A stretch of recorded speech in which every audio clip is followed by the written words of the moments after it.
امریکا کی افغانستان میں ذلت آمیز شکست کے بعد اب دوسری شکست ان سیکولر لبرل جمہوریت پرست تجزیہ نگاروں کی ہو رہی ہے، جو گزشتہ ایک سال سے یہ واویلا مچا رہے تھے کہ اگر امریکہ افغانستان سے چلا گیا تو وہاں ایک ایسی خانہ جنگی کا سماں ہوگا کہ تاریخ میں کسی نے نہ دیکھا ہو۔ مہاجرین کے قافلے پاکستان کا رخ کریں گے اور افغانستان میں خانہ جنگی کے نتیجے میں پاکستان میں دہشت گردی کو فروغ ملے گا۔ گزشتہ ماہ 6 جولائی 2021 کو ٹیکنالوجی پرستوں کا دیوتا رات کی تاریکی میں اپنے سب سے محفوظ ٹھکانے بگرام ایئرپورٹ سے بھاگ نکلا۔ پجاریوں کو علم تک نہ ہوا۔ سب سے بڑا پروہت جو افغان حکومت سنبھالے بیٹھے تھے، اسے بھی اپنے اس دنیاوی معبود کے بھاگنے کی خبر نہ ہو سکی۔ آج اس واقعے کو 38 دن ہو چکے ہیں، لیکن تجزیہ نگاروں کا ایک خواب بھی پورا نہیں ہوا۔ جب امریکہ بگرام سے بھاگا تو اس وقت 85% افغانستان پر طالبان کا کنٹرول تھا اور تمام ضلعی مراکز ان کے حصار میں تھے۔ امریکہ نے جانے سے پہلے ہی اپنے ان وفاداروں کو اشارہ کیا کہ اب تم وہ غیرت افغانی دکھاؤ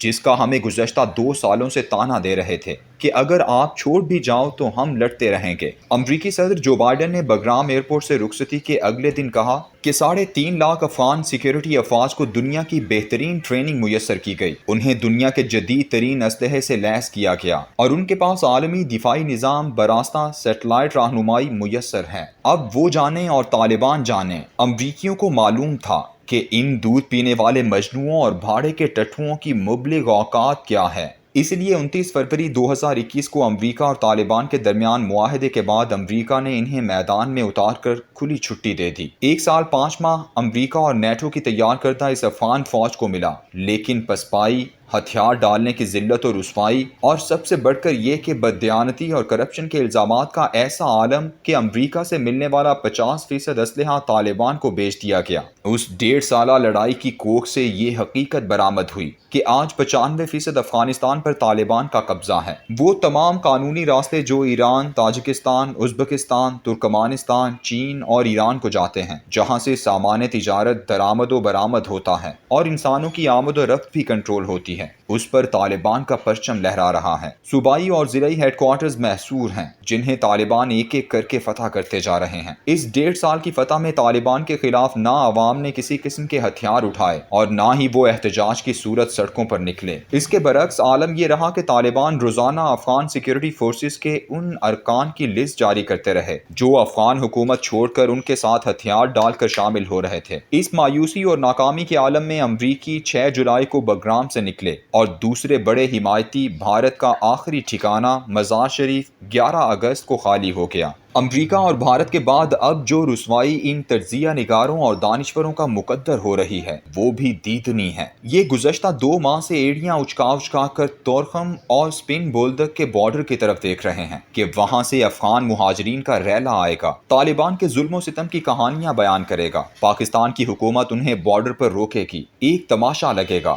رات کو سرخی پاؤڈر لگائے اینکرز طالبان کے تشدد کا تذکرہ کریں گے اور اسلام کی شدت پسندی پر گفتگو ہوگی۔ پاکستانی نہیں بلکہ عالمی تجزیہ نگاروں کی مایوسی کا بھی عالم ویسا ہی ہے کہ ڈھونڈنے کے بعد انہیں مہاجرین کے کیمپ کی ایک تصویر ملی، اور وہ بھی قندھار کے اس شہر کی جو شہر میں لڑائی کی وجہ سے اس کے مضافات میں آ کر آباد ہوئے ہیں، اور طالبان ان کی دیکھ بھال کر رہے ہیں، بالکل ویسے ہی جیسے سوات اور قبائلی علاقہ جات کے لوگ IDP ہوئے تھے۔ افغان قوم کا طالبان پر اس قدر اعتماد ہے کہ 1.5 سال کے دوران کوئی اپنا گھر بار چھوڑ کر نہیں بھاگا، البتہ سیکیورٹی فورسز ضرور بھاگیں، یا 25,000 مترجم اور سہولت کار ضرور اپنی ویزا درخواستیں لے کر امریکہ کی ایمبیسی کے دروازے پر جا کھڑے ہوئے۔ یہ شکست صرف تجزیہ نگاروں اور دانشوروں کی نہیں بلکہ امریکی اور مغربی ممالک کی امداد کی راہ دیکھتے ہزاروں موم بتی مافیا والوں کی بھی ہے، وہ جو مدتوں سے اس وقت کی راہ دیکھ رہے تھے کہ امریکہ نکلے گا تو چاروں طرف ایسا غدر مچے گا کہ ہر کسی کو پریشانی میں بھاگنا پڑے گا۔ پاکستان مستقل طور پر بدامنی اور معاشی بدحالی کا شکار ہوگا، چین کی راہداری کھٹائی میں پڑے گی اور یوں ان NGOز کا کاروبار چمکے گا جو مہاجرین کی آباد کاری، شدت پسندی کے خلاف جدوجہد اور دیگر مصنوعی نعروں کی بنیاد پر امریکہ اور مغرب سے پیسہ کمائیں گے۔ ان ظالموں کی توقعات کے برعکس سب کچھ اتنی خاموشی سے ہوتا چلا جا رہا ہے کہ کسی کو یقین نہیں آ رہا۔ اگر افغانستان میں قتل و غارت اور خون ریزی کی چھوٹی موٹی فوٹیج بھی انہیں میسر آئی ہوتی تو اس وقت دنیا بھر کا میڈیا چیخ رہا ہوتا۔ حیرت یہ ہے کہ سوشل میڈیا والوں کو بھی طالبان کو بدنام کرنے کے لیے 20 سال پرانی ویڈیو کا استعمال کرنا پڑ رہا ہے۔ حسرت ناکام سے لٹکے ہوئے ان چہروں کا عالم یہ ہے کہ پھر بھی روز چینل پر بیٹھ کر اور اخبارات میں اپنی تحریروں سے یہ آج بھی خواب دیکھتے اور دکھاتے ہیں کہ افغانستان میں خانہ جنگی ہونے والی ہے، مہاجرین آنے والے ہیں، پاکستان میں دھماکے ہوں گے، شدت پسندی بڑھے گی۔ اس مختصر سے این جی او زدہ سیکولر لبرل دانشورانہ گروہ کے برعکس پاکستان کے عوام کا ایک بھرپور طبقہ ایسا ہے جو اپنے دلوں میں یہ خواہش لیے بے تاب رہتا ہے کہ اس ملک پر کب اور کیسے اسلام کا عادلانہ نظام نافذ ہوگا۔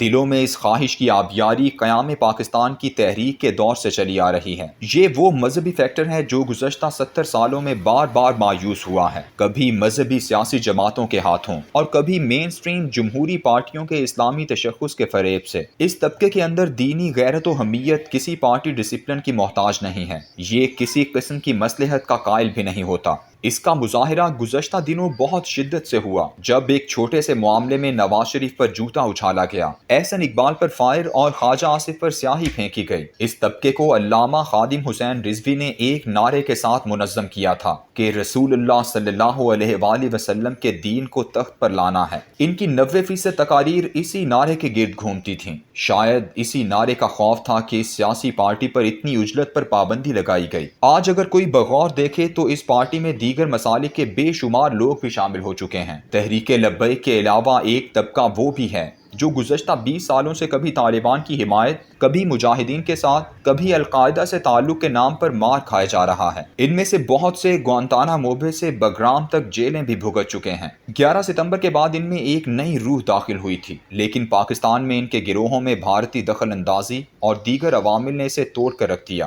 یہ سب بکھر گئے۔ آج یہ دونوں گروہ منتشر ہیں۔ پنجاب اور سندھ کے تقریباً ہر شہر میں تحریک لبیک اور خیبر پختونخوا اور بلوچستان میں اسلامی انقلاب کے داعین، یہ دونوں اب تک جمہوریت میں اپنا راستہ تلاش کیا کرتے تھے۔ دنیا بھی ان سے سوال کرتی کہ جمہوریت کے علاوہ اور کون سا راستہ ہے کہ تم برسر اقتدار آؤ گے، لیکن طالبان اگر افغانستان میں برسر اقتدار آ گئے، انہوں نے وہاں شریعت نافذ کر دی، تو پھر اس سوال کا عملی جواب موجود ہوگا کہ اسلام کے نفاذ کے لیے جمہوریت کے علاوہ بھی راستے موجود ہیں۔ ایسے لمحے میں اگر تحریک لبیک معطوب رہی اور باقی گروہ سی ٹی ڈی وغیرہ کے قبضے میں، تو پھر یہاں ایک ایسی تحریک جنم لے سکتی ہے جو خالصتاً پاکستانی ہوگی اور جس کی قوت کے مقابلے میں کوئی نہ ٹھہر سکے۔